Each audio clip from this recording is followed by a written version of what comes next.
Welcome to Healthy versus Toxic, the podcast where licensed mental health professionals explore what makes a relationship healthy or unhealthy or even abusive, all from a scientifically informed perspective. This is Dr. Grande. Today's question asks if I can take a look at the relationship between a father and a daughter in which the father is narcissistic, so paternal narcissism. This is a somewhat common situation that counselors see in their clinical work. So I'll answer this question by looking at the 7 signs of a narcissistic father. So again, here I'm specifically looking at the father-daughter relationship, but some of these signs could apply in other parent-child combinations. So I'll take a quick look here at narcissism. Mostly I'm talking about grandiose narcissism in the situation. We see that narcissism is characterized by a sense of entitlement, requiring admiration, being self-centered. And when we take a look specifically at the grandiose side, we see someone who's extremely confident, dominant in social situations, arrogant, condescending, resistant to criticism, and extroverted. The other type of narcissism is vulnerable. Again, I'm not covering that here, but we would see characteristics there like being resentful and having a lot of shame. So what we see from the research literature in terms of narcissism and being a father is that higher levels of narcissism in fathers are associated with the tendency to poorly fulfill parental functions. Narcissistic fathers typically aren't considered good fathers in the way most people would define the word good.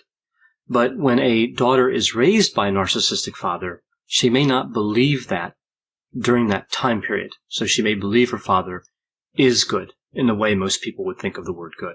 So whenever we talk about narcissism, particularly in the context of a parent-child relationship, we see a lot of psychoanalytic research, right? This is a fairly common topic for psychoanalysts or people subscribing to the psychodynamic school of thought in terms of counseling. These are related schools of thought. Psychodynamic thought could be considered a modern version of psychoanalytic thought. And when we think of psychoanalytic thought, and specifically the father-daughter relationship, we see this term Electra complex. So I think this is pretty interesting because it gets wrapped up in the narcissism issue, but it's not really about narcissism. So the Electra complex is when a daughter develops a specific affection for the father with a correspondingly jealous attitude toward the mother. And sometimes we hear this in more of a colloquial term called daddy issues, which of course doesn't have any single agreed upon meaning. So the Electra complex is wrongly attributed to Freud much of the time. Sigmund Freud believed that both genders were based in masculinity. So he really didn't see men and women as separate in the same way as we now think about it, even with psychodynamic thought. So for him, there was no feminine version of an Oedipus complex, which of course is what the Electra complex is suggesting. It's the other side of the Oedipus complex. So if Freud really didn't believe in the Electra complex, who coined the term? It was actually Carl Jung. He's the one who created this idea about the Electra complex. Although interestingly, later on when he developed his theory of archetypes and the anima and the animus, he really didn't talk about the Electra complex anymore. So Jung created the Electra complex. Freud never believed in it. And later on, it appears that Jung started to lose belief in it as well. So regardless of the origins of the term, the Electra complex does not require that somebody has a narcissistic father, just a father of any type. So this term gets kind of tied into narcissism, but I really don't think it's really related to narcissism. In terms of the signs of a narcissistic father, it's important to keep in mind here the role of the daughter that's in the mind of the narcissistic father, the attitude toward the daughter, the parenting style specifically to that daughter. So were there other siblings?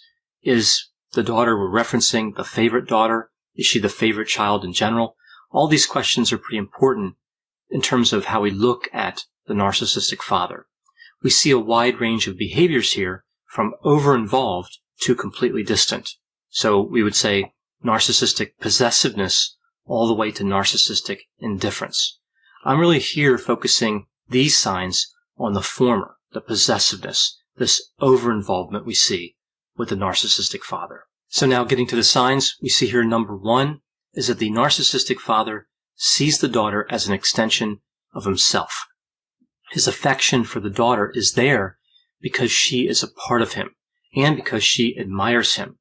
This admiration reinforces the father's behavior and his attitudes. In his mind, he must be doing something right to have such an admiration from the daughter.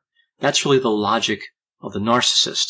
So what happens here with sign number 1 is that the identities of the father and the daughter become merged because of the father's behavior. Sign number 2 is that the narcissistic father tries to control and shape the daughter into the perfect child.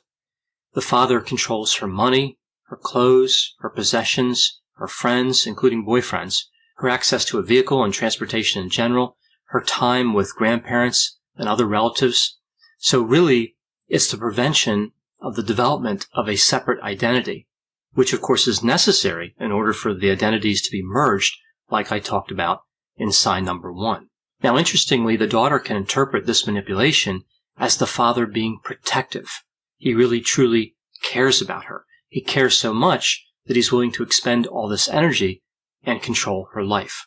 So there can be a sense of pride and satisfaction in having a father who is so attentive. When the daughter of a narcissistic father is asked what she wants out of life, what her goals are, often her response indicates what the father wants or what he wanted, and she struggles to find goals that are truly hers. Sign number 3 is that the daughter's emotional needs are not attended to. The daughter isn't allowed to have an independent personality or to express her feelings.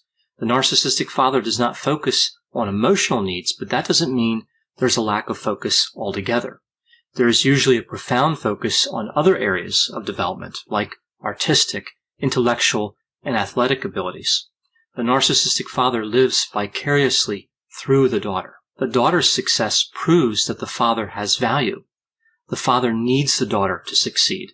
When the daughter fails, the father's embarrassed. He's disappointed and ashamed. And these feelings drive the father to revenge. He takes revenge out on the daughter, usually in the form of humiliation. He wants to make the daughter suffer as he suffered with that failure. Sign number 4 is that the narcissistic father will be perceived by others as being extremely caring, somebody willing to sacrifice for his daughter, do anything for his family. Other people may even wish they had a father like the narcissistic father, which can affect the daughter in really 2 main ways.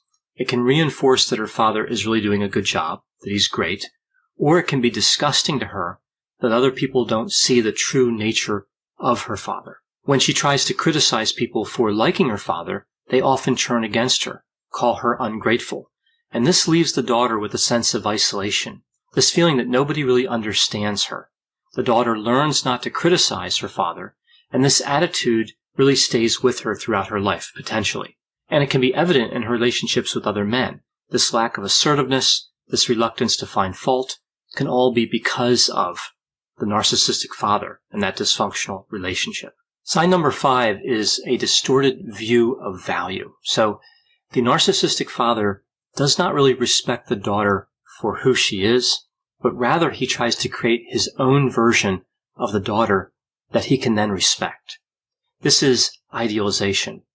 The father does not truly see the daughter's value. He sees only what he wants to see. He exaggerates certain skills, characteristics, abilities, and ignores others, often others that would have been important to the daughter. So ultimately, he discourages the daughter from her interest that could have been beneficial to her. So it's really consistent with this idea. When you seek to make something perfect, you often end up destroying it. For example, if the daughter was interested in playing a musical instrument, perhaps she had a talent for it, the narcissistic father may dismiss that.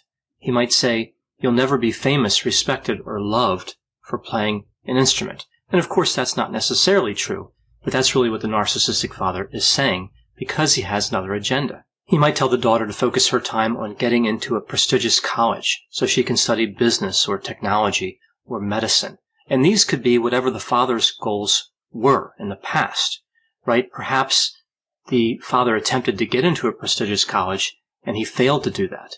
So in essence, the father's daughter is his redemption, his opportunity to make things right, a second chance to wash away the shame of failure. Sign number 6 is what I call adored today and forgotten tomorrow. So there will be important, emotionally significant moments where the father is there. Graduations, birthday parties, other social gatherings, where the father is attentive because other people are watching. He creates good memories for the daughter, times when she felt loved and appreciated. Typically, there will be a lot of photographs or maybe even video recordings of these events. The narcissistic father can manipulate and use his superficial charm to really make these times special. For example, there may be a school play where the daughter has a key role.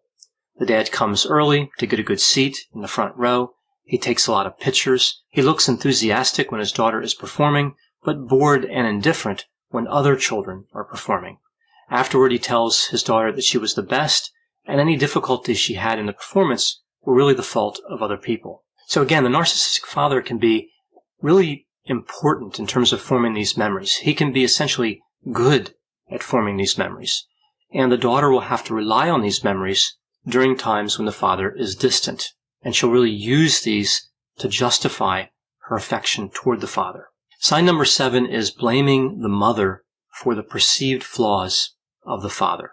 So we hear things from the daughter like, the mother really didn't appreciate the father for who he was. The mother didn't understand how great the father was.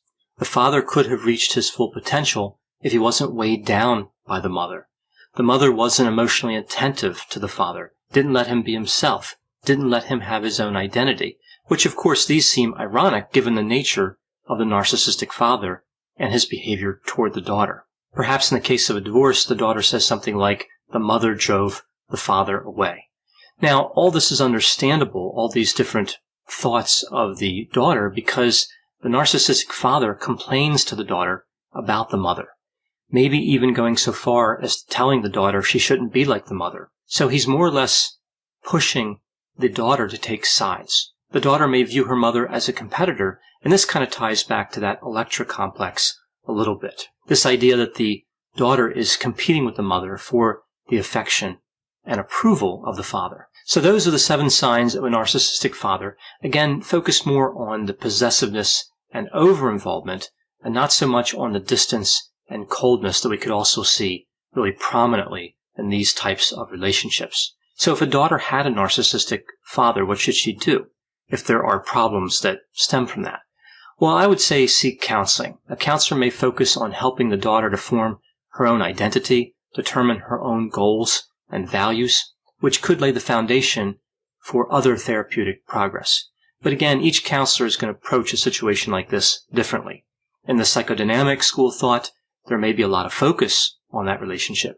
In another school of thought, like cognitive behavior therapy, the focus may be more on the immediate automatic thoughts and then working to change intermediate and core beliefs. But either way, a counselor can help the daughter in the situation to process her feelings, kind of look at her thoughts and behaviors, and maybe make the changes that she wants to make.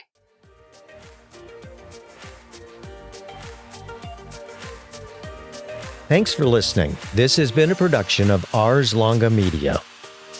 The producers for this show are Christopher Breitigan and Madison Linden. The executive producer is Dr. Patrick Beeman. For more content, please visit our website at arslonga.media. To leave feedback or suggestions, send an email to info@arslonga.media. To find more content from Dr. Grande, including a link to his YouTube channel and his other Ars Longa podcasts, visit our website at arslonga.media.